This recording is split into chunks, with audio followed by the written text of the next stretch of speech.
1400 বছর আগে মহান আল্লাহ মানব জাতির পথ নির্দেশের জন্য পবিত্র কোরআন অবতীর্ণ করেন।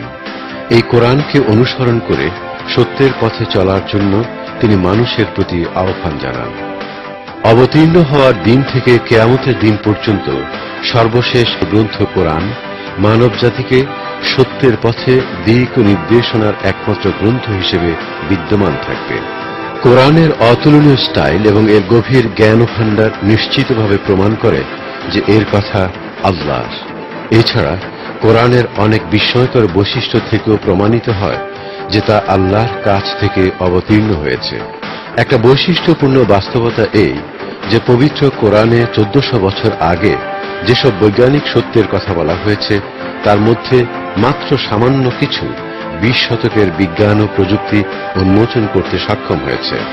একথা সত্য যে কোরআন বিজ্ঞানের গ্রন্থ নয়, তবে এর অনেক আয়াতে অত্যন্ত সংক্ষিপ্ত ও গভীর জ্ঞানের অনেক বৈজ্ঞানিক তত্ত্বের কথা বলা হয়েছে, যা সামান্য কিছু আবিষ্কৃত হয়েছে 20 শতকের প্রযুক্তির সাহায্যে। পবিত্র কোরআন অবতীর্ণ হওয়ার সময় এসব তথ্য জানা সম্ভব ছিল না। এখন একথা আরো সত্য বলে গ্রহণ করা হয় যে কোরআন হল আল্লাহর বাণী। কোরআনের বৈজ্ঞানিক বিস্ময়ের কথা অনুধাবন করতে হলে আমাদের পবিত্র কোরআন অবতীর্ণ হওয়ার সময়কার কথা প্রথমেই বিবেচনায় আনতে হবে। কোরআন অবতীর্ণ হয় 7ম শতাব্দীতে। এই সময় আরব সমাজ ছিল কুসংস্কার ও ভিত্তিহীন বিশ্বাসে আচ্ছন্ন। বিশ্ব সৃষ্টির প্রক্রিয়া সম্পর্কে অনুধাবন করলে দেখা যায় আরবরা এ সম্পর্কে অতীতকালের লোকদের কাছ থেকে পাওয়া বিভিন্ন উপকথায় বিশ্বাস করত।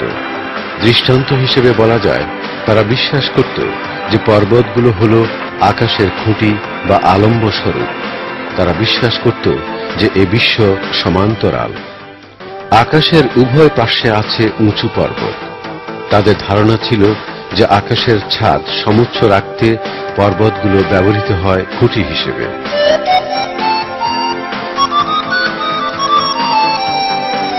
যা হোক, কোরআন অবতীর্ণ হওয়ার পর আরব সমাজের লোক কুসংস্কার থেকে মুক্ত হয়।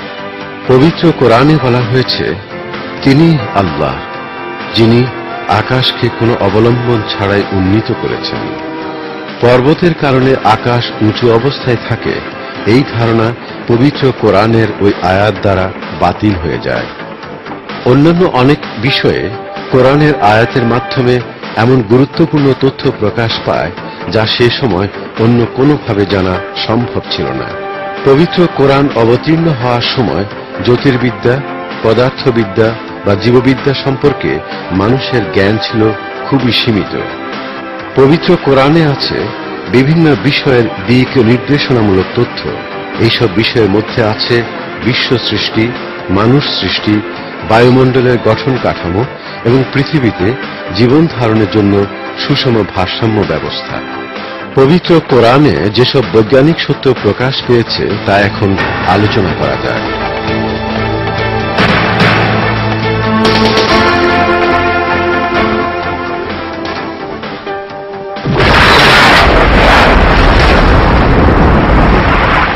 বিশ্বের উৎপত্তি সম্পর্কে পবিত্র কোরআনে বলা হয়েছে, আল্লাহ নভমণ্ডল ও ভূমণ্ডলের সৃষ্টিকর্তা। পবিত্র কোরআনে যে কথা বলা হয়েছে তা সমসাময়িক কালের বিজ্ঞানের আবিষ্কারের সাথে পুরোপুরি সামঞ্জস্যপূর্ণ। বর্তমান সময়ে নভোবিজ্ঞানীরা এই সিদ্ধান্তে উপনীত হয়েছেন যে সমগ্র বিশ্বসহ বস্তু ও সময়ের বিভিন্ন মাত্রা অস্তিত্বে আসে একটা বিরাট বিস্ফোরণের ফলে, আর ওই বিস্ফোরণ ঘটে মুহূর্তের মধ্যে। এই ঘটনাকে বলা হয় বিগ ব্যাং। এর ফলে প্রায় 15 মিলিয়ন বছর আগে সৃষ্টি হয় সমগ্র বিশ্বের। ওই বিস্ফোরণের ফলে শূন্য থেকে সবকিছুর সৃষ্টি হয়, আর ওই বিস্ফোরণ ঘটে শুধুমাত্র একটা বিন্দুতে। আধুনিক বিজ্ঞানী মহল ঐকমত পোষণ করেন যে বিশ্ব সৃষ্টির একমাত্র যৌক্তিক ও সম্ভাব্য ব্যাখ্যা হল ওই বিগ ব্যাং, আর এভাবে সৃষ্টি হয়েছে সমগ্র বিশ্বের। বিগ ব্যাং এর আগে বস্তুর মতো কোনো কিছুই ছিল না।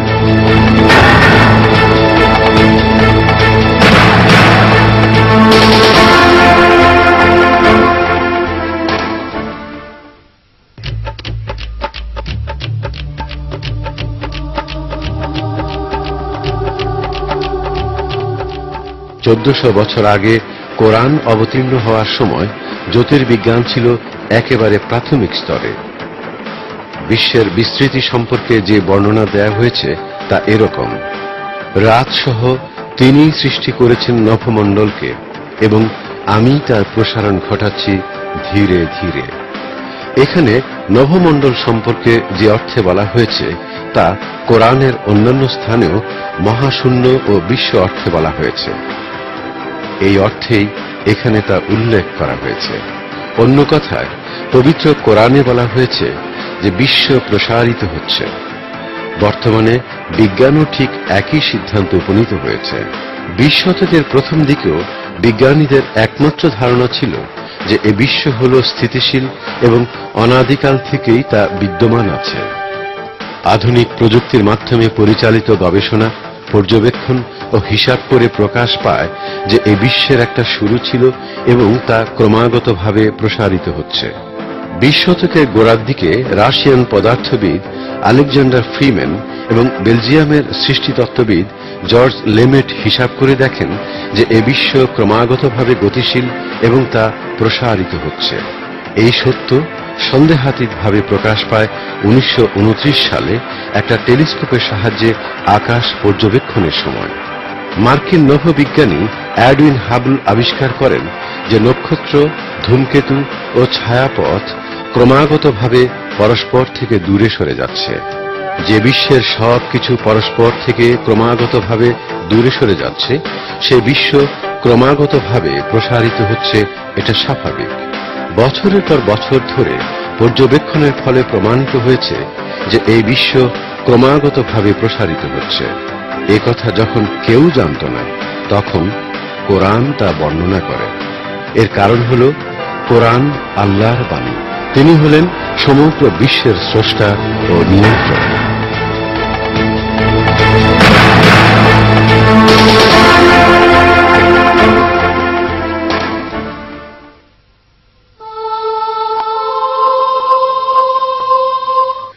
পবিত্র কোরআনে সূর্য ও চন্দ্রের কথা বলার সময় স্পষ্টভাবে বলা হয়েছে যে প্রত্যেকে একটা নির্দিষ্ট গতিপথে পরিভ্রমণ করছে।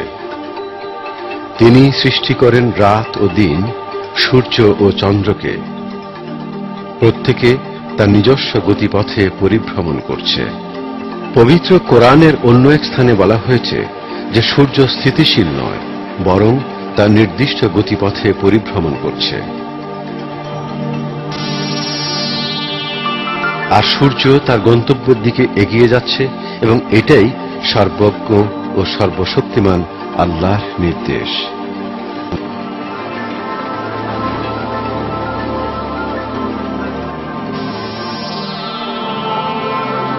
কোরআনে যেসব কথা বলা হয়েছে, বর্তমানকালে জ্যোতির্বিজ্ঞানীরা পর্যবেক্ষণের মাধ্যমে তা আবিষ্কার করেছে। জ্যোতির্বিদ্যা বিশারদগণের গণনা অনুযায়ী সূর্য প্রতি ঘন্টায় 720,000 কিলোমিটার গতিতে ভ্রমণ করছে এবং নক্ষত্রের দিকে ধাবিত হওয়ার সময় একটা বিশেষ ধরনের বিরাট কক্ষপথ অনুসরণ করছে। ওই কক্ষপথকে বলা হয় সূর্য দ্বারা প্রভাবিত ইপেক্স। এর অর্থ হল সূর্য প্রতিদিন সাধারণভাবে প্রায় 17,280,000 কিলোমিটার পথ অতিক্রম করছে। সূর্যের সাথে সাথে সূর্যের মধ্যাকর্ষণ পদ্ধতির অধীন সব গ্রহ ও উপগ্রহ একই দূরত্ব অতিক্রম করছে। তদুপরি মহাবিশ্বের সব নক্ষত্র পরিকল্পিত একই গতিধারায় চলমান রয়েছে। সমগ্র মহাবিশ্বে আছে অসংখ্য কক্ষপথ। পবিত্র কোরআনেও একথা বলা হয়েছে। আকাশে আছে অসংখ্য পথ ও কক্ষপথ। বিশ্বে প্রায় 200 বিলিয়ন ছায়াপথ আছে। প্রতিটি ছায়াপথে আছে প্রায় 200 বিলিয়ন নক্ষত্র। প্রায় প্রতিটি নক্ষত্রের আছে আবর্তনশীল গ্রহ, আর প্রায় প্রতিটি গ্রহের আছে উপগ্রহ। একথা সত্য যে কোরআন যখন অবতীর্ণ হয় তখন মানুষের কাছে বর্তমানকালের আধুনিক টেলিস্কোপ ছিল না। শত শত মিলিয়ন কিলোমিটার দূরবর্তী মহাশূন্য পর্যবেক্ষণ করার মতো আধুনিক পর্যবেক্ষণ যন্ত্রপাতিও ছিল না। পদার্থবিদ্যা বা জ্যোতির্বিদ্যার আধুনিক জ্ঞানও তাদের ছিল না। ফলে কোরআনে মহাশূন্যে যে অসংখ্য পথ ও কক্ষপথের কথা বলা হয়েছে তা সেই সময় বৈজ্ঞানিকভাবে প্রমাণ করা সম্ভব ছিল না। তবু সে কথা পবিত্র কোরআনে বলা হয় একেবারে খোলাখুলি ভাবে, কারণ কোরআন হল আল্লাহর বাণী। আর এই জন্যে গ্রহ নক্ষত্রের মধ্যে একে অপরের সাথে সংঘর্ষ হয় না।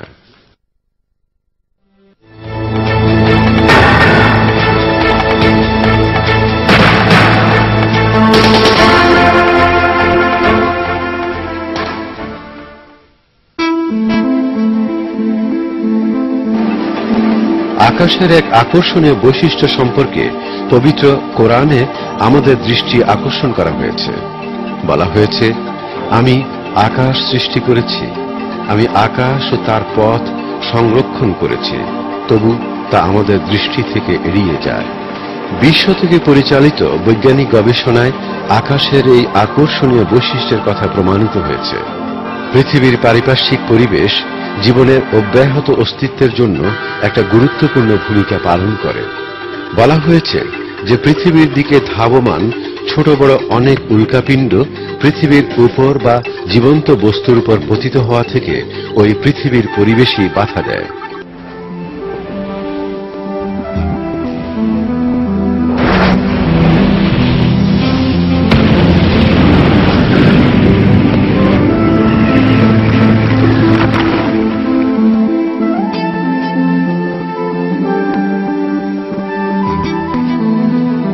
শুধু তাই নয়, মহাশূন্য থেকে পৃথিবীর দিকে অনেক বস্তুর আগমনের সময় জীবন্ত সত্তার জন্য তার ক্ষতিকারক বস্তু পরিবেশ বিশোধিত করে দেয়। বিস্ময়কর বিষয় যে পৃথিবীর পারিপার্শ্বিক বায়ুমণ্ডল শুধুমাত্র নির্দোষ ও উপকারী রশ্মিকে আসতে দেয়। ওইসব বস্তুর সাথে আগত নিউ আল্ট্রাভায়োলেট আলো ও রেডিও ওয়েভকে বাধা দেয়। তাড়িত চুম্বক তরঙ্গ দ্বারা সঞ্চারিত শক্তি অর্থাৎ বিচ্ছুরিত এসব বস্তু জীবন ধারণের জন্য খুবই প্রয়োজনীয়। পৃথিবীর পারিপার্শ্বিক বায়ুমণ্ডল যতটুকু নিউ আল্ট্রাভায়োলেট রশ্মি ছেড়ে দেয় তা উদ্ভিদের আলোক সংশ্লেষণের জন্য এবং জীবন্ত সত্তার বেঁচে থাকার জন্য খুবই গুরুত্বপূর্ণ। ব্যাপক আল্ট্রাভায়োলেট রশ্মির অধিকাংশই উৎসারিত হয় সূর্য থেকে, আর তা বিশুদ্ধ হয় বায়ুমণ্ডলের ওজোন স্তরের মাধ্যমে। আল্ট্রাভায়োলেটের বর্ণচ্ছটা সীমিত, অথচ প্রয়োজনীয় ও গুরুত্বপূর্ণ অংশই কেবল পৃথিবীতে আসতে পারে। বায়ুমণ্ডলের এই সুরক্ষিত ভূমিকার সমাপ্তি এখানেই নয়, মহাশূন্যকে বরফ জমার মতো ঠান্ডার হাত থেকেও এই বায়ুমণ্ডল রক্ষা করে। বায়ুমণ্ডলের তাপমাত্রা -270°C। বায়ুমণ্ডল পৃথিবীকে শুধু ক্ষতিকর প্রভাব থেকে রক্ষা করে না, বায়ুমণ্ডল ছাড়াও চুম্বক শক্তির মাধ্যমে সৃষ্ট ভ্যান অ্যালান বেল নামে এক ধরনের বায়ুস্তর ক্ষতিকর রশ্মির বিরুদ্ধে ঢাল হিসেবে কাজ করে। এই রশ্মি আমাদের গ্রহের জন্য অত্যন্ত ক্ষতিকর। সূর্য ও অন্যান্য নক্ষত্র থেকে ক্রমাগতভাবে উৎসারিত এই রশ্মি জীবন্ত সত্তার জন্য ক্ষতিকর। এই রশ্মি মৃত্যুকে ডেকে আনে। বায়ুমণ্ডলে ভ্যান অ্যালেন বেলের অস্তিত্ব না থাকলে সৌরস্তরে শক্তির ব্যাপক বিস্ফোরণ পৃথিবীতে আমাদের জীবনকে ধ্বংস করে দিত। সূর্যস্তরে এই বিস্ফোরণ প্রায়ই ঘটে। এসব আলোক ঝলকের মধ্যে একটা আলোক ঝলকে যে শক্তি থাকে তা 100 বিলিয়ন আণবিক বোমার সমান। হিরোশিমায় যে বোমা ফেলা হয় তা শুধু একটা বোমার সমান। হিসেব করে এই তথ্য পাওয়া গিয়েছে অতি সাম্প্রতিককালে। একটা আলোক ঝলকের 58 ঘন্টা পর দেখা যায় যে কম্পাসের চুম্বক কাঁটা অস্বাভাবিকভাবে নড়াচড়া করছে, আর বিশ্বের 250 কিলোমিটার উপরে বায়ুমণ্ডলের তাপমাত্রা হঠাৎ করে 2500°C বেড়ে গিয়েছে। সংক্ষেপে বলা যায়, পৃথিবীর উপরে একটা পদ্ধতি কার্যকরভাবে ক্রিয়াশীল আছে। ওই পদ্ধতি আমাদের বিশ্বের চারপাশকে ঘিরে রেখেছে এবং আমাদের বাহ্যিক হুমকি থেকে রক্ষা করছে। বিজ্ঞানীরা এসব কথা জানতে পেরেছেন অতি সাম্প্রতিককালে, অথচ কয়েক শতাব্দী আগে কোরআন থেকে আমরা জানতে পারি যে বায়ুমণ্ডল বিশ্বের রক্ষাকারী ঢাল হিসেবে ক্রিয়াশীল আছে।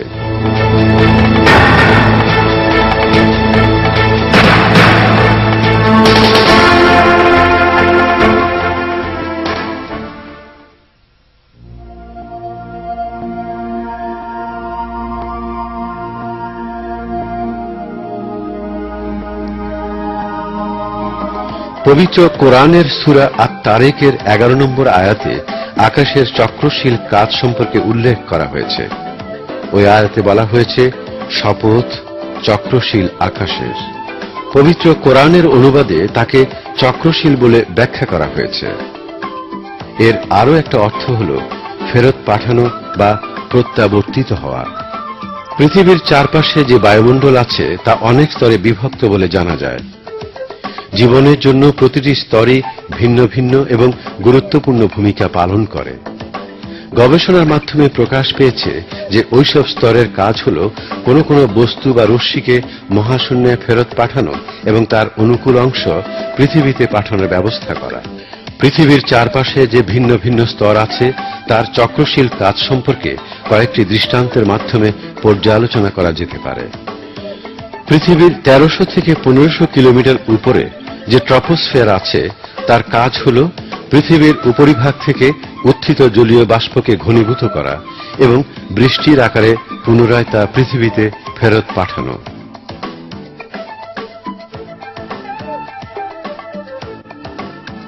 ওজোন স্তরের গভীরতা 25 কিলোমিটার। এই ওজোন স্তরের কাজ হল মহাশূন্য থেকে আগত শক্তিশালী বিকিরণ ও আল্ট্রাভায়োলেট রশ্মিকে মহাশূন্যে ফেরত পাঠানো। আয়নোস্ফিয়ার স্তরে আছে রেডিও ওয়েভ। পৃথিবী থেকে প্রেরিত বেতার বার্তা এখান থেকেই পৃথিবীর বিভিন্ন স্থানে ছড়িয়ে দেয়া হয়, ঠিক যেন নিষ্ক্রিয় যোগাযোগ স্যাটেলাইটের মতো করে। এই স্তর থেকে দূরবর্তী স্থানে রেডিও ও টিভি বার্তা প্রেরণ করা সম্ভব হয়। আকাশের স্তরের এই বৈশিষ্ট্যের কথা বৈজ্ঞানিকভাবে আবিষ্কৃত হয়েছে অতি সাম্প্রতিককালে, অথচ কয়েক শতাব্দী পূর্বে পবিত্র কোরআনে ওইসব কথা বলা হয়েছে স্পষ্টভাবে। এর মধ্য দিয়ে আবারও প্রমাণিত হয় যে পবিত্র কোরআন হল আল্লাহর বাণী।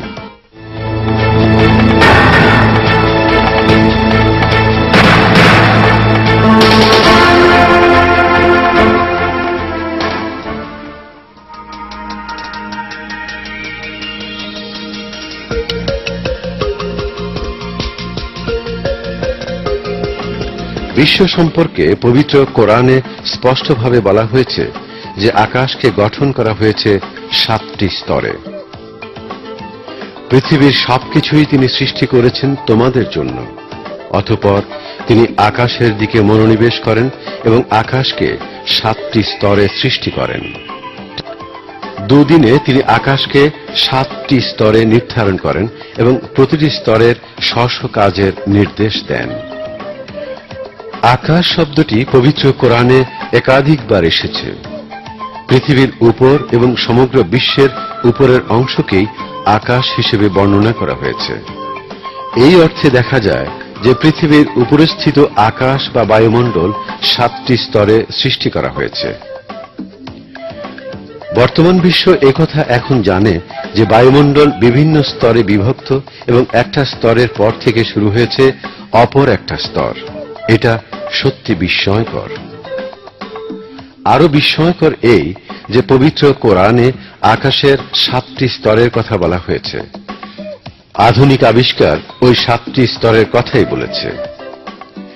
বিভিন্ন সূত্রে আকাশের স্তরের যে সংখ্যার কথা বলা হয়েছে তা হিসেব করে আমরা বায়ুমণ্ডলে ঠিক 7টি স্তরের অস্তিত্বের কথাই জানতে পারি।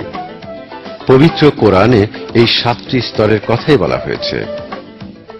এটা সত্যি এক বিস্ময়কর বিষয় যে 20 শতকের আধুনিক প্রযুক্তি ছাড়া যা আবিষ্কার করা যেত না, 1400 বছর আগে পবিত্র কোরআনে তা স্পষ্টভাবে বর্ণনা করা হয়েছে।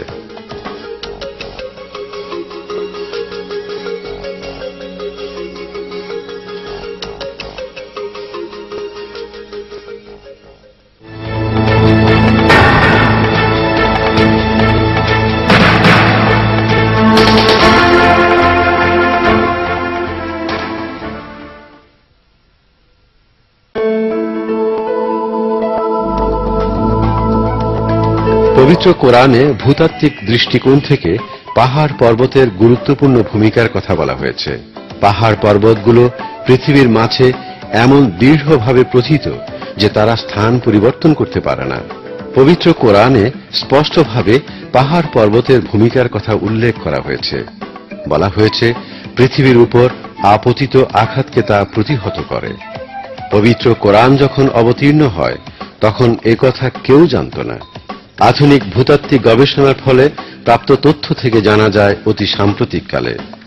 প্রাপ্ত তথ্যে জানা যায় যে পৃথিবীর উপরিভাগের আবরণ গঠিত হওয়ার সময় প্রকাণ্ড আকারের চাকতির অবস্থান পরিবর্তন ও সংঘর্ষের ফলে সৃষ্টি হয় পাহাড় ও পর্বত।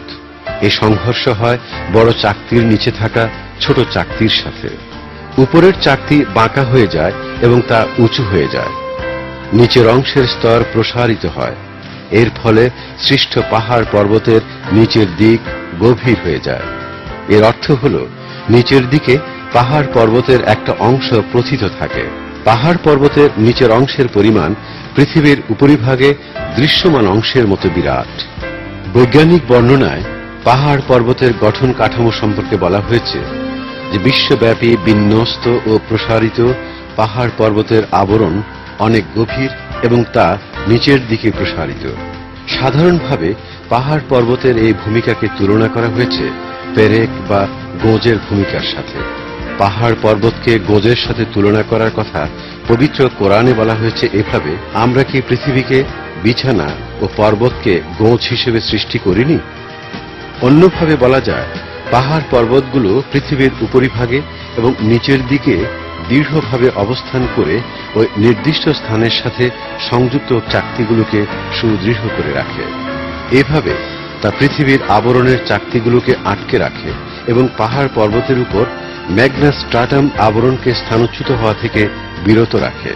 সংক্ষেপে বলা যায়, পৃথিবীর বিভিন্ন অংশকে পাহাড় পর্বতগুলো সংযুক্ত আকারে ধরে রাখার জন্য পেরেকে বা গোঁজের কাজ করে। পাহাড় পর্বতের এই কাজকে, অর্থাৎ পৃথিবীর বিভিন্ন অংশকে একসাথে ধরে রাখার কাজকে বৈজ্ঞানিক বর্ণনায় আইসোস্ট্যাসি শব্দ দিয়ে প্রকাশ করা সম্ভব নয়। আইসোস্ট্যাসির অর্থ হল মধ্যাকর্ষণ প্রভাবে পৃথিবীর উপরিভাগের নিচে পাথর জাতীয় বস্তুর প্রবাহ কার্যকর করে পৃথিবীর আবরণে সাধারণভাবে শক্তির সমতা বিধান করা।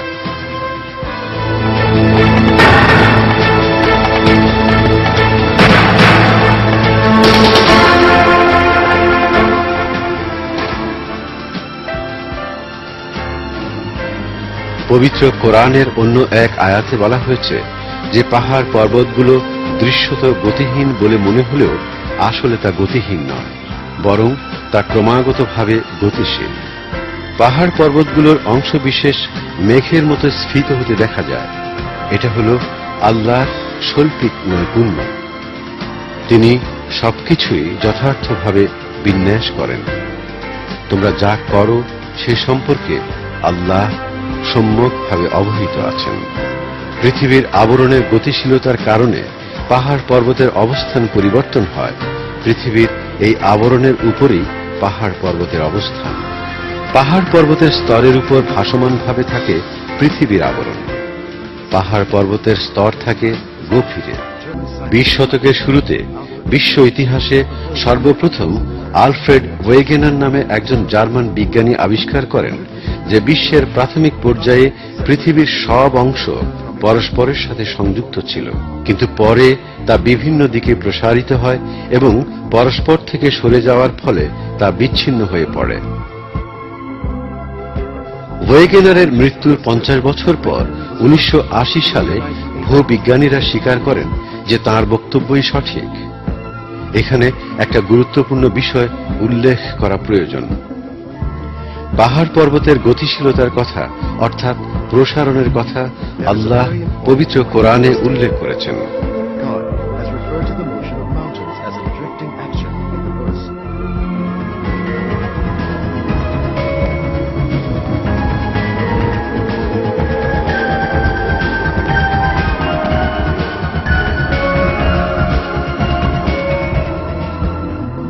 আজকাল আধুনিক বিজ্ঞানীরা এই গতিশীলতাকে প্রকাশ করে মহাদেশীয় প্রসারণ বলে। নিঃসন্দেহে এটা কোরআনের এক বিস্ময় যে অতি সাম্প্রতিককালে বিজ্ঞান যা আবিষ্কার করেছে পবিত্র কোরআনে তা উল্লেখ করা হয় অনেক আগেই।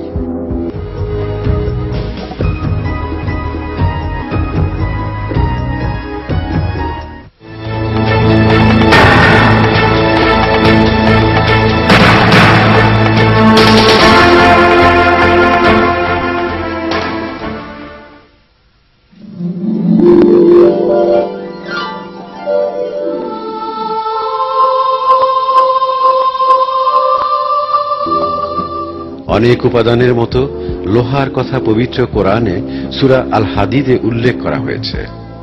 আল হাদিদ অর্থ লোহা। ওই সূরায় বলা হয়েছে, আমি অবতীর্ণ করেছি লৌহ, যাতে আছে প্রচন্ড রণশক্তি এবং তাতে আছে মানুষের বহুবিধ উপকার। এই আয়াতে লৌহকে অবতীর্ণ করার অর্থ বিশেষভাবে তাৎপর্যবহ। এর একটা রূপক অর্থ আছে। ওই রূপক অর্থ হল মানুষের সেবার জন্য লৌহকে দেওয়া হয়েছে।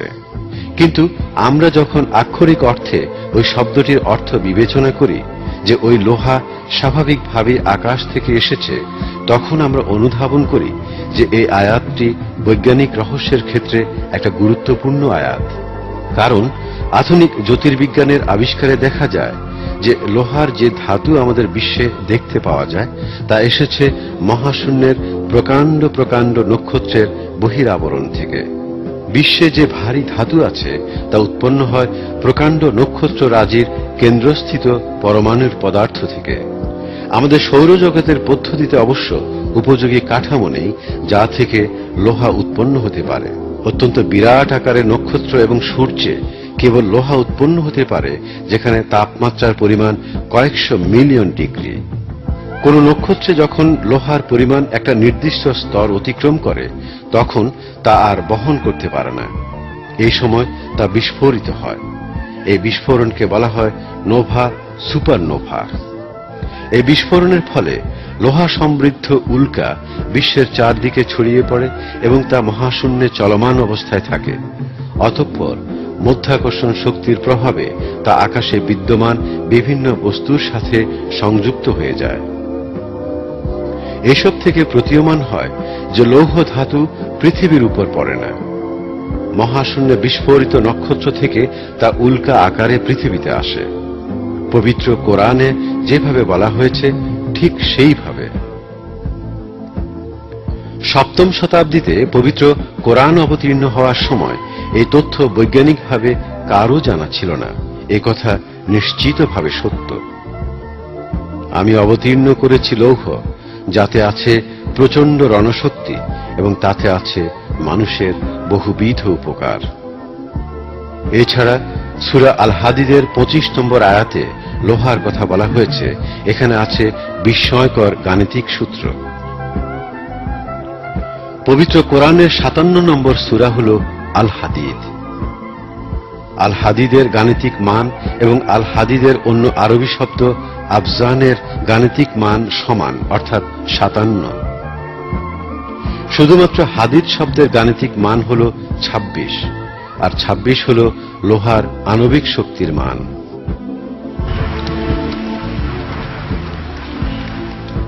পবিত্র কোরআনে বায়ুর মুগ্ধকর বৈশিষ্ট্য এবং এর ফলে সৃষ্ট বৃষ্টি উৎপাদনের কথা উল্লেখ করা হয়েছে। বলা হয়েছে, আমি মুগ্ধকর বায়ু প্রেরণ করে আকাশ থেকে বাড়ি বর্ষণ করি, এর মাধ্যমে তোমাদের জন্য পর্যাপ্ত পানির ব্যবস্থা করি।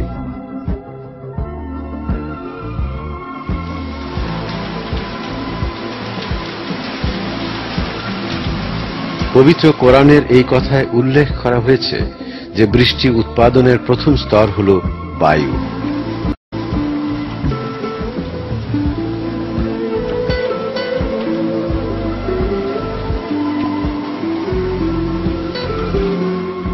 অন্যান্য অনেক বিষয়ের মতো 20 শতকের প্রথম দিক পর্যন্ত বায়ু ও বৃষ্টির মধ্যেকার সম্পর্ক নিয়ে ধারণা ছিল যে বায়ু তাড়িত করে মেঘমালাকে।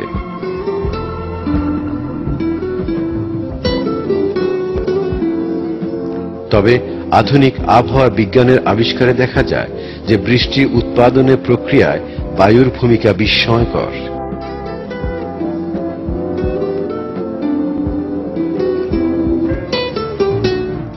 বায়ুর এই মুগ্ধকর ভূমিকা কার্যকর হয় এভাবে, মহাসাগর বা সাগরের উপরিভাগে ফেনা উঠার কারণে অসংখ্য বায়ুপূর্ণ বুদ্বুদ সৃষ্টি হয়। বুদ্বুদ বিস্ফোরিত হলে হাজার হাজার ক্ষুদ্র অণু বাতাসের সাথে মিশে যায়। এই ক্ষুদ্র অণুর অংশ হল 1 মিলিমিটারের 100 ভাগের 1 ব্যাসার্ধ পরিমাণ। এসব অণু অ্যারোসোল নামে পরিচিত। এর সাথে ধুলো মিশ্রিত থাকে। বায়ু ওই ধুলো নিয়ে যায় মাটি থেকে। বায়ুমণ্ডলের উপরের স্তরে বায়ু ওই অ্যারোসোলকে তাড়িত করে নিয়ে যায়। বায়ু ওই অণু এমন উচ্চ স্তরস্থানে নিয়ে যায় যেখানে তা বিদ্যমান জলীয় বাষ্পের সাথে মিলিত হয়ে যায়। এই অণুগুলোর চারপাশে জলীয় বাষ্প ঘনীভূত হয় এবং অতঃপর তা পানির ফোঁটায় পরিণত হয়। ওই পানির ফোঁটা একত্রিত হওয়ার পর সৃষ্টি হয় মেঘমালা। অতঃপর ওই মেঘমালা থেকে বৃষ্টি ঝরে পৃথিবীর উপর। আগেই উল্লেখ করা হয়েছে যে শূন্যে ভাসমান জলীয় বাষ্পকে বায়ু তাড়িত করে এবং সাগর থেকে উৎসারিত অণু তা বহন করে নিয়ে যায়। পরিণামে তা বৃষ্টির জন্য মেঘমালা গঠনে সহায়ক হয়। বৃষ্টিকণার জন্য আবশ্যকীয় বৈশিষ্ট্য বায়ুতে না থাকলে উচ্চ বায়ুমণ্ডল গঠিত হতো না এবং বৃষ্টির মতো বস্তু সৃষ্টিও হতো না। এখানে অত্যন্ত গুরুত্বপূর্ণ বিষয় হল এই যে বায়ুর এই মধ্যবর্তী ভূমিকার কথা কয়েক শতাব্দী আগে পবিত্র কোরআনে বর্ণিত হয়েছে, অথচ সে সময় মানুষ এই প্রাকৃতিক ঘটনা সম্পর্কে প্রায় কিছুই জানত না। বৃষ্টি সম্পর্কে পবিত্র কোরআনে আরো একটা বিষয় উল্লেখ করা হয়েছে। বলা হয়েছে যে পৃথিবীতে বৃষ্টি প্রেরণ করা হয় পরিমিত পরিমাণে। পবিত্র কোরআনে সূরা যুখরুফে উল্লেখ করা হয়েছে, তিনি আকাশ থেকে পানি বর্ষণ করেন পরিমিত, অতঃপর তদ্বারা আমি মৃত ভূভাগকে পুনরুজ্জীবিত করেছি, তোমরাও এমনিভাবে উত্থিত হবে। পরিমিত পরিমাণ বৃষ্টির কথা আধুনিক গবেষণায়ও আবিষ্কৃত হয়েছে। হিসেব করা হয়েছে যে প্রতি মিনিটে প্রায় 16 মিলিয়ন টন পানি পৃথিবী থেকে বাষ্প আকারে উড়ে যায়। এই হিসেব হল প্রতি বছর 513 ট্রিলিয়ন টন পানির সমান। একই পরিমাণ পানি প্রতি বছর পৃথিবীতে পতিত হয়। এর অর্থ এই যে নিয়মিতভাবে পানি আবর্তিত হয় ভারসাম্যভাবে পরিমিত পরিমাণে।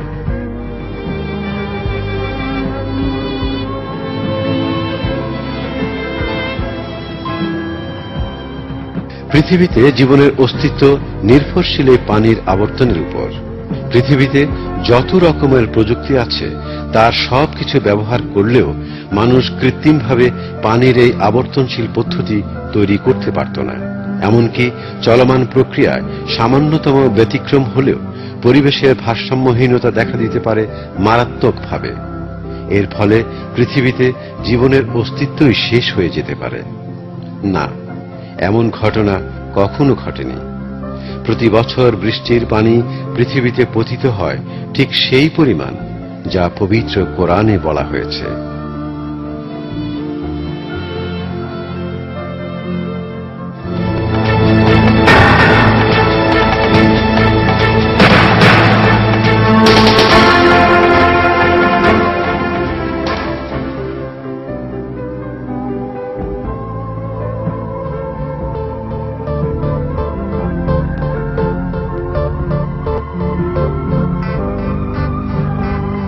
সাগরের বৈশিষ্ট্য সম্পর্কে অতি সাম্প্রতিককালে একটা বিষয় আবিষ্কৃত হয়েছে যা পবিত্র কোরআনে অনেক আগেই উল্লেখিত আছে। তা হল, তিনি সমান্তরালে দুই সমুদ্র প্রবাহিত করেছেন, উভয়ের মাঝখানে রেখেছেন একটি অন্তরায়, একটি দুর্ভেদ্য আড়াল।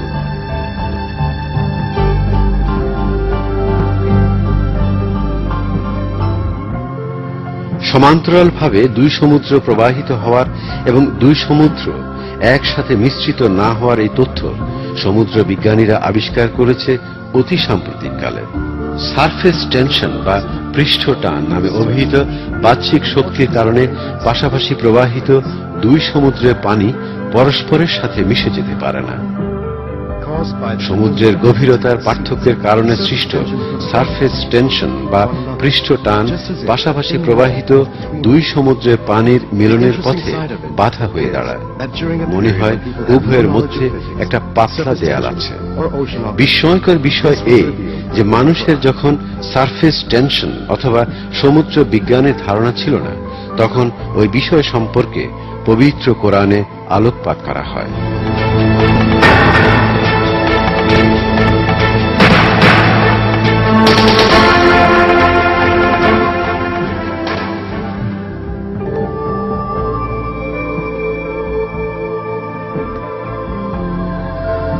অতি সাম্প্রতিক কাল পর্যন্ত মানুষের ধারণা ছিল যে শিশুর লিঙ্গ নির্ধারিত হয় মায়ের জীবকোষের ভিত্তিতে। এমনও বিশ্বাস করা হতো যে পুরুষ ও মহিলার জীবকোষ একসাথে মিলে শিশুর লিঙ্গ নির্ধারণ করে। কিন্তু পবিত্র কোরআনে আমরা পাই এক ভিন্ন ধরনের তথ্য।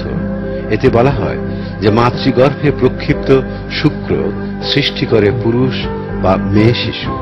তিনিই সৃষ্টি করেন যুগল পুরুষ ও নারী এক বিন্দু বীর্য থেকে যখন স্খলিত করা হয়। জেনেটিক মলিকিউলার জীববিদ্যার উন্নত জ্ঞান বৈজ্ঞানিকভাবে এই তথ্যের সত্যতা অনুমোদন করেছে, যা পবিত্র কোরআনে বর্ণিত হয়েছে। এখন এটা জানা বিষয় যে পুরুষ থেকে আগত শুক্র জীবকোষ শিশুর লিঙ্গ নির্ধারণ করে এবং এই প্রক্রিয়ায় মহিলার কোনো ভূমিকা নেই। ক্রোমোজোম হল শিশুর লিঙ্গ নির্ধারণের প্রধান উপাদান। 46টি ক্রোমোজোমের মধ্যে দুটো ক্রোমোজোম মানবদেহের গঠন কাঠামো নির্ধারণ করে। এই দুটো ক্রোমোজোমকে লিঙ্গ নির্ধারণকারী ক্রোমোজোম হিসেবে চিহ্নিত করা হয়। পুরুষের মধ্যে এই দুটো ক্রোমোজোমকে এক্স এবং ওয়াই এবং মহিলার মধ্যে এই দুটো ক্রোমোজোমকে এক্স এবং এক্স বলা হয়। ক্রোমোজোমের আকার দেখতে অক্ষর বা বর্ণের মতো। ওয়াই ক্রোমোজোম বহন করে পুরুষের জিন এবং এক্স ক্রোমোজোম বহন করে মেয়ের জিন। পুরুষ ও মহিলার মধ্যে যে দুটো করে ক্রোমোজোম আছে তার মধ্য থেকে একটা করে দুটো ক্রোমোজোমের সম্মিলনে, অর্থাৎ পুরুষের মধ্য থেকে একটা এবং মহিলার মধ্য থেকে একটা ক্রোমোজোম মিলিত হয়ে মানব দেহ গঠন করে। মহিলার মধ্যে লিঙ্গ নির্ধারণের দুটো জীবকোষের উপাদান গর্ভধারণের সময় বিভক্ত হয়ে যায়। মহিলা ধারণ করে দুটো এক্স ক্রোমোজোম। অপরদিকে পুরুষ উৎপাদন করে দুই ধরনের ক্রোমোজোম, অর্থাৎ এক্স এবং ওয়াই ক্রোমোজোম। মহিলার এক্স ক্রোমোজোম যদি পুরুষের এক্স ক্রোমোজোমের সাথে মিলিত হয় তাহলে শিশুর লিঙ্গ নির্ধারণ হয় মেয়ে। মহিলার এক্স ক্রোমোজোম যদি পুরুষের ওয়াই ক্রোমোজোমের সাথে মিলিত হয় তাহলে শিশুর লিঙ্গ নির্ধারিত হয় ছেলে।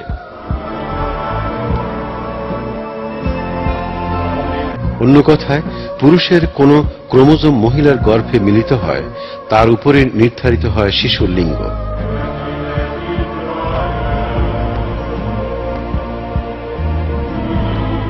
বিশ শতকের জেনেটিক বিজ্ঞান আবিষ্কারের পূর্বে এসব তথ্য মানুষের জানা ছিল না।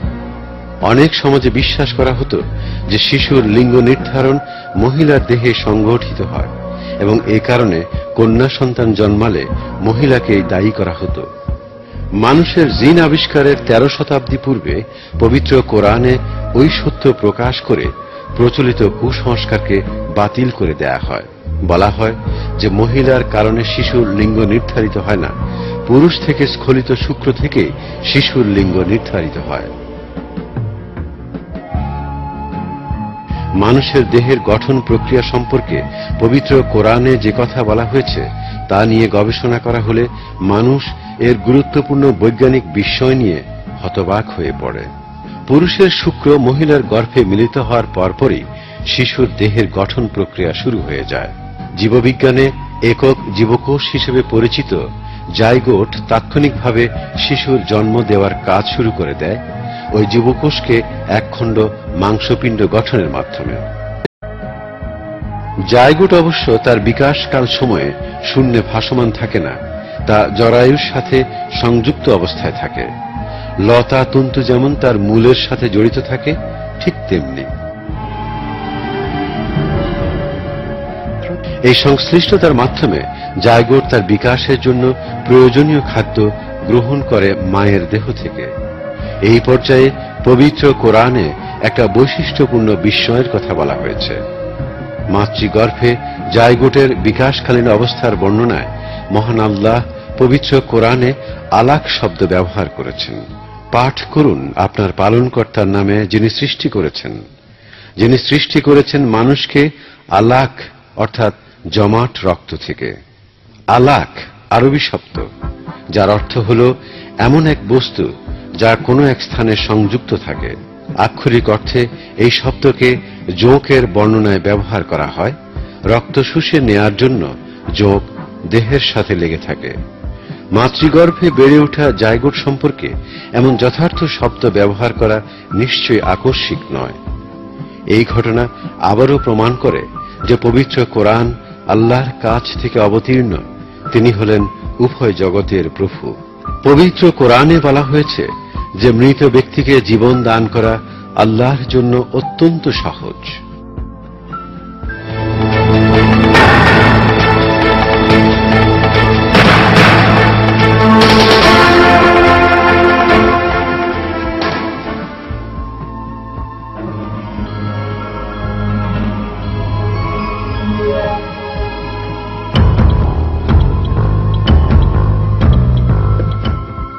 আঙ্গুলের ছাপের কথা বিশেষভাবে গুরুত্ব দিয়ে উল্লেখ করা হয়েছে।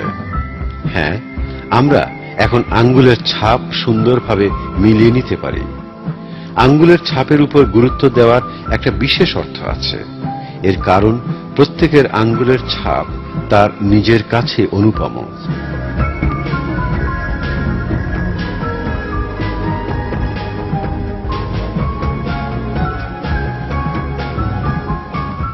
যারা এখন জীবিত আছে এবং যারা জীবিত ছিল, তাদের সবারই কাছে আঙ্গুলের ছাপ খুবই গুরুত্বপূর্ণ।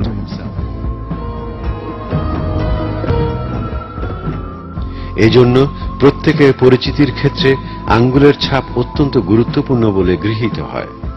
পরিচিতির ক্ষেত্রে সারা বিশ্বেই এটা গ্রহণ করা হয়। গুরুত্বপূর্ণ বিষয় হল, আঙ্গুলের ছাপের বৈশিষ্ট্যের কথা আবিষ্কৃত হয় 19 শতকের শেষ দিকে। এর আগে মানুষ আঙ্গুলের ছাপকে বিশেষ কোনো গুরুত্বপূর্ণ অর্থ ছাড়াই সাধারণ বক্ররেখা বলে গণ্য করত। পবিত্র কোরআনে আল্লাহ আঙ্গুলের ছাপের গুরুত্ব সম্পর্কে আলোকপাত করলেও সে সময় কেউ এই বিষয়ে গুরুত্ব দেয়নি। এই বিষয়ে আমাদের সবার গুরুত্ব দেওয়া উচিত। আমাদের বর্তমান সময়ে এর গুরুত্ব যে কত ব্যাপক তা অনুধাবন করা উচিত।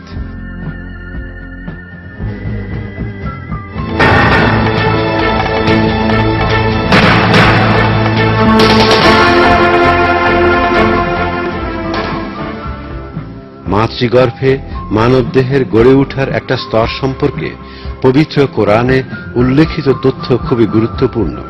পবিত্র কোরআনে বলা হয়েছে যে মাতৃগর্ভে প্রথমে অস্থি এবং মাংসপেশি গঠিত হয়, চারপাশে মাংসপেশি জড়িয়ে থাকে। পবিত্র কোরআনে বলা হয়েছে, এরপর আমি শুক্রবিন্দুকে জমাট রক্তরূপে সৃষ্টি করেছি, অতঃপর জমাট রক্তকে মাংসপিণ্ডে পরিণত করেছে, এরপর সেই মাংসপিণ্ড থেকে অস্থি সৃষ্টি করেছি, অতঃপর অস্থিকে মাংস দ্বারা আবৃত করেছে, অবশেষে তাকে এক নতুন রূপে দাঁড় করিয়েছে। নিপুণতম সৃষ্টিকর্তা আল্লাহ কত কল্যাণময়। বিজ্ঞানের একটা শাখা হল ভ্রূণতত্ত্ব। মাতৃগর্ভে ভ্রূণ বেড়ে ওঠা সম্পর্কে ভ্রূণতত্ত্ব বিজ্ঞান গবেষণা করে। অতি সাম্প্রতিককালে ভ্রূণতত্ত্ব বিজ্ঞান স্বীকার করে যে ভ্রূণের অস্থি ও মাংসপেশি একই সাথে গড়ে ওঠে। আগে অনেকে মনে করত যে পবিত্র কোরআনের ওই বক্তব্যের সাথে বিজ্ঞানের বিরোধ আছে। অতি আধুনিক প্রযুক্তির সাহায্যে অণুবীক্ষণ গবেষণায় এখন দেখা গিয়েছে যে কোরআনের ওই বাণী অক্ষরে অক্ষরে সত্য। অণুবীক্ষণ যন্ত্রের সাহায্যে পরিচালিত গবেষণায় এই ব্যাখ্যা পাওয়া যায় যে মাতৃগর্ভে ভ্রূণের বিকাশ সাধন সম্পর্কে পবিত্র কোরআনে যে কথা বলা হয়েছে তা পুরোপুরি সত্য। দেহের উপাদানগুলোর মধ্যে প্রথমে জমাট রক্ত বা গর্ভকেশর কোষ, অতঃপর মাংসপিণ্ড, অস্থি এবং অস্থির চারপাশে জড়ানো মাংসপিণ্ড। বৈজ্ঞানিক প্রকাশনায় ওই ঘটনাকে বর্ণনা করা হয়েছে এভাবে: সপ্তম সপ্তাহে দেহের কাঠামো প্রসারিত হয় এবং অস্থিও একই রকম কাঠামোয় রূপ লাভ করে। সপ্তম সপ্তাহের পর এবং অষ্টম সপ্তাহের সময় অস্থির চারপাশে মাংসপিণ্ড স্থিতিশীল হয়। বস্তুত পবিত্র কোরআনে মানুষের বিকাশকাল সম্পর্কে যা বর্ণিত হয়েছে তা আধুনিক ভ্রূণতত্ত্ব বিজ্ঞানের আবিষ্কারের সাথে পুরোপুরি সামঞ্জস্যপূর্ণ।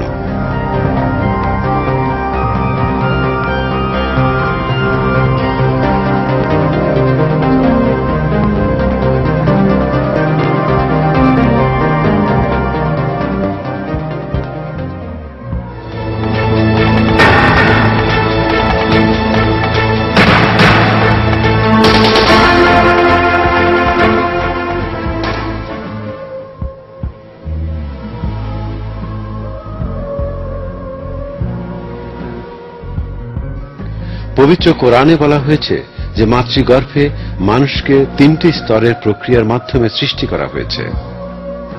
তিনি তোমাদের সৃষ্টি করেছেন তোমাদের মাতৃগর্ভে পর্যায়ক্রমে একের পর এক ত্রিবিধ অন্ধকারে। তিনি আল্লাহ, তোমাদের পালনকর্তা, সাম্রাজ্য তাঁরই, তিনি ছাড়া কোনো উপাস্য নেই।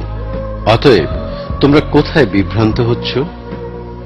পবিত্র কোরআনের এই আয়াত থেকে সুস্পষ্টভাবে প্রতীয়মান হয় যে মাতৃগর্ভে মানুষকে সৃষ্টি করা হয়েছে 3টি স্পষ্ট স্তরে। বিস্ময়কর বিষয় এই যে আধুনিক জীববিজ্ঞানও স্বীকার করেছে যে মাতৃগর্ভে ভ্রূণের বিকাশ ঘটে 3টি স্পষ্ট স্তরে। মেডিসিন বিভাগে এখন ভ্রূণতত্ত্ব বিষয়ে যেসব পাঠ্যপুস্তক পড়ানো হয় সেসব পাঠ্যপুস্তককে মূল জ্ঞানের উপাদান হিসেবে গণ্য করা হয়।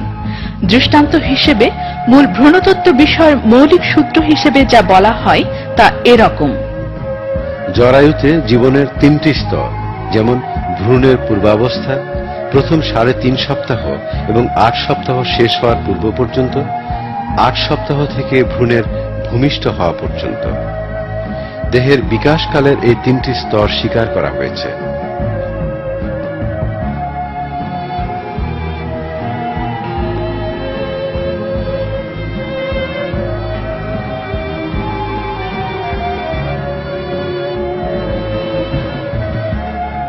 আধুনিক প্রযুক্তির সাহায্যে পর্যবেক্ষণ করার পরেই মাতৃগর্ভে ভ্রূণের এই বিকাশ সম্পর্কে তথ্য পাওয়া যায়। অন্যান্য অনেক বৈজ্ঞানিক তথ্যের মতো এসব তথ্য পবিত্র কোরআনে লিপিবদ্ধ আছে বিস্ময়করভাবে।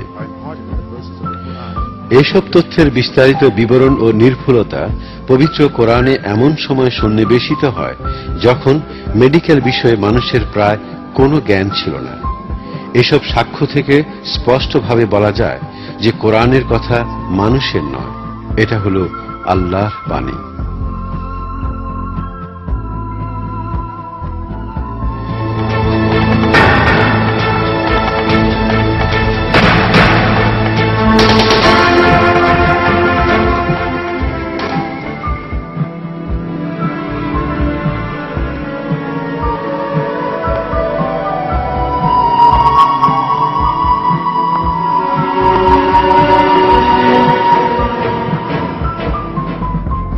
ভবিষ্যৎ সম্পর্কে পবিত্র কোরআনে সূরা আর-রুমের প্রথম আয়াতে একটা তথ্য পাওয়া যায়। ওই আয়াতে বলা হয় যে বাইজেন্টাইন সাম্রাজ্য ব্যাপকভাবে পরাজিত হয়েছে এবং তারা তাদের পরাজয়ের পর শীঘ্র বিজয়ী হবে। রোমানরা পরাজিত হয়েছে নিম্নাঞ্চল এলাকায়, কিন্তু পরাজয়ের কয়েক বছরের মধ্যে তারা আবার বিজয় লাভ করবে। অগ্র পশ্চাতের কাজ আল্লাহর হাতেই।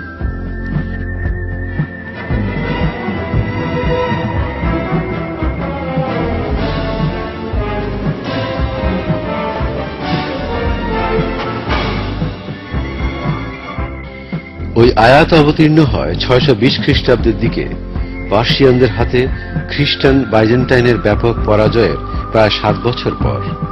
এই সময় বাইজেন্টাইন হারায় জেরুসালেমকে। তবু ওই আয়াতে বলা হয় যে খুব শীঘ্র বাইজেন্টাইন বিজয়ী হবে। বস্তুত ওই সময় বাইজেন্টাইন এমন ব্যাপকভাবে ক্ষতিগ্রস্ত হয় যে তার অস্তিত্ব নিয়েই আশঙ্কা দেখা দেয়। পুনরায় তার বিজয়ী হওয়ার কথা কল্পনারও বাইরে ছিল। শুধু পার্সিয়ানরা নয়, বাইজেন্টাইন সাম্রাজ্যের জন্য বড় হুমকি হয়ে ওঠে অবর, স্লেভ ও লম্বররা। আরবরা আসে দূরবর্তী কনস্টান্টিনোপল থেকে। বাইজেন্টাইন সাম্রাজ্যের সব গির্জার সোনা ও রূপা গলিয়ে তা দিয়ে মুদ্রা তৈরি করার এবং সেই মুদ্রা দিয়ে সৈন্যদের বেতন দেওয়ার নির্দেশ দেওয়া হয়। সম্রাট হেরাক্লিয়াসের বিরুদ্ধে অনেক গভর্নর বিদ্রোহ ঘোষণা করে। এর ফলে প্রায় ধ্বংসের মুখে এসে পড়ে এই সাম্রাজ্য। পূর্বে বাইজেন্টাইন সাম্রাজ্যের অন্তর্ভুক্ত ছিল মেসোপটেমিয়া, সেলভিয়া, সিরিয়া, প্যালেস্টাইন, মিশর ও আর্মেনিয়া। এসব রাজ্যই পার্সিয়ানরা দখল করে নেয়। মোট কথা, সবাই আশঙ্কা করছিল যে বাইজেন্টাইন সাম্রাজ্য ধ্বংস হয়ে যাবে। ঠিক সেই সময় সূরা আর-রুমের প্রথম আয়াত অবতীর্ণ হয়। ওই আয়াতে ঘোষণা করা হয় যে কয়েক বছরের মধ্যে বাইজেন্টাইন বিজয়ী হবে। ওই আয়াত অবতীর্ণ হওয়ার 7 বছরের মধ্যে 627 খ্রিস্টাব্দের ডিসেম্বর মাসে বাইজেন্টাইন ও পার্সিয়ানদের মধ্যে এক চূড়ান্ত যুদ্ধ সংঘটিত হয়। এই যুদ্ধে বাইজেন্টাইন বাহিনী বিস্ময়করভাবে পার্সিয়ানদের উপর বিজয়ী হয়। এর কয়েক মাস পর পার্সিয়ানরা এক চুক্তি সম্পাদনে বাধ্য হয়। ওই চুক্তি অনুযায়ী তারা দখলকৃত এলাকা বাইজেন্টাইনদের হাতে ফেরত দিতে বাধ্য হয়। পরিশেষে রোমানরা তাদের বিজয়ের কথা ঘোষণা করে এবং বিস্ময়করভাবে কোরআনের ভবিষ্যৎবাণী সত্যে পরিণত হয়। ওই আয়াতে ভৌগোলিক তথ্য সম্পর্কে আরো একটা বিস্ময়কর বিষয় অবতীর্ণ হয়। ওই সময় কেউ তা অনুধাবন করতে পারেনি। সূরা আর-রুমের 3য় আয়াতে বলা হয় যে রোমানরা পরাজিত হয়েছে পৃথিবীর নিম্নাঞ্চলে। আরবি শব্দ আর্না আল আর্থ এর অর্থ অনেক অনুবাদে করা হয়েছে নিকটবর্তী এলাকায়। তার মূল বক্তব্যের এটা আক্ষরিক অর্থ নয়, বরং এটা হল ওই শব্দের আংশিক ব্যাখ্যা। আর্না শব্দটির উৎপত্তি হয়েছে ডেনিশ শব্দ থেকে, এর অর্থ নিম্ন, আর আর্থ শব্দের অর্থ বিশ্ব। সুতরাং আনা আল আর্থ শব্দের অর্থ হল বিশ্বের নিম্নাঞ্চল। বাইজেন্টাইন সাম্রাজ্য ও পার্সিয়ানদের মধ্যে সংঘটিত যুদ্ধের এক সংকটপূর্ণ সময়ে বাইজেন্টাইনরা যুদ্ধে পরাজিত হয় এবং সে সময় পার্সিয়ানরা জেরুসালেম দখল করে নেয় পৃথিবীর এক নিম্নাঞ্চল কেন্দ্রে। সত্যি সত্যি এটা বিস্ময়কর ঘটনা। নির্দিষ্ট ওই এলাকা হল মৃত সাগর বা ডেড সির অববাহিকা অঞ্চল। এর ভৌগোলিক অবস্থান হল সিরিয়া, প্যালেস্টাইন ও জর্ডানের সমতল ভূমির ছেদবিন্দু এলাকা। মৃত সাগর তথা ডেড সির অবস্থান হল সমুদ্র স্তরে 395 মিটার নিম্নে। এটাই হল বিশ্বের সবচেয়ে নিম্ন অঞ্চল। এর অর্থ হল বাইজেন্টাইনরা পরাজিত হয় বিশ্বের সবচেয়ে নিম্নাঞ্চলে। পবিত্র কোরআনের ওই আয়াতে এই কথাই বলা হয়েছে। আরো বিস্ময়কর বিষয় হল এই যে মৃত সাগর তথা ডেড সির উচ্চতা মাপা সম্ভব কেবলমাত্র অত্যাধুনিক পরিমাপ প্রযুক্তির সাহায্যে।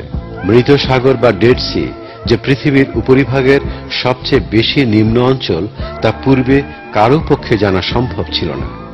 অথচ ওই অঞ্চল যে সবচেয়ে বেশি নিম্নে অবস্থিত তা পবিত্র কোরআনেই বর্ণনা করা হয়েছে।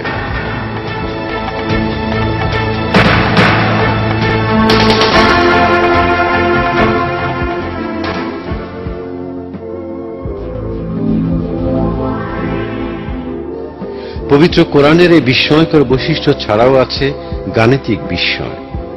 দৃষ্টান্ত হিসেবে পবিত্র কোরআনের একই শব্দ বারবার উল্লেখের কথা বলা যায়। সম্পর্কযুক্ত কিছু শব্দ পবিত্র কোরআনে বিস্ময়করভাবে একই সংখ্যায় বারবার উল্লেখ করা হয়েছে। এই ধরনের কিছু শব্দ ও তা উল্লেখের সংখ্যা এরকম: দিন শব্দটা এক বচনে উল্লেখ করা হয়েছে 365 বার, অথচ বহু বচনে দিনগুলো শব্দটা উল্লেখ করা হয়েছে 30 বার। চাঁদ শব্দটি উল্লেখ করা হয়েছে 12 বার। শাস্তি কথাটা উল্লেখ করা হয়েছে 117 বার। পবিত্র কোরআনের মৌলিক নীতি ক্ষমা কথাটি এসেছে শাস্তি কথাটার ঠিক দ্বিগুণ। ইহজগৎ ও পরজগৎ কথা দুটো উল্লেখ করা হয়েছে 115 বার। সপ্তম আকাশের কথা উল্লেখ করা হয়েছে 7 বার। বেহেশত সৃষ্টির কথাটাও এসেছে 7 বার। বিশ্বাস বা ঈমান কথাটা পবিত্র কোরআনে এসেছে 25 বার।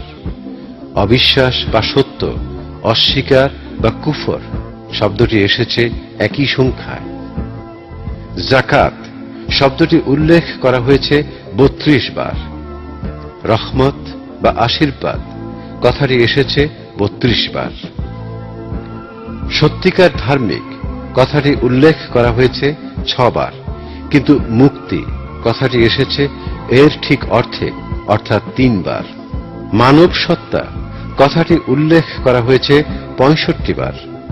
মানুষ সৃষ্টির বিভিন্ন স্তরের সংখ্যা নিয়ে বক্তব্য এসেছে একই সংখ্যার, অর্থাৎ 65 বার। এই যাবৎ আলোচিত বক্তব্যে স্পষ্টভাবে প্রতীয়মান হয়েছে যে পবিত্র কোরআনে যেসব তথ্য উল্লেখ করা হয়েছে তার সবই সত্য বলে প্রমাণিত। ওইসব তথ্য কোরআন অবতীর্ণ হওয়ার সময় কেউ জানত না। এতে এই কথা নিশ্চিতভাবে প্রমাণিত হয় যে কোরআন মানুষের বাণী নয়, এটা হলো আল্লাহর বাণী। তিনি সবকিছুর স্রষ্টা, সর্বশক্তিমান, তার জ্ঞান সবকিছুর ঊর্ধ্বে।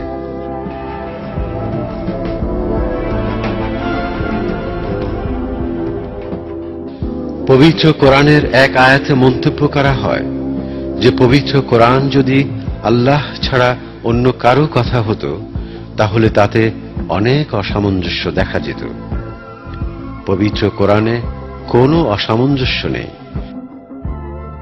বরং দিনের পর দিন আরো বেশি করে পবিত্র কোরআনে বর্ণিত প্রতিটি তথ্যই বিস্ময়করভাবে সত্য বলে প্রমাণিত হচ্ছে।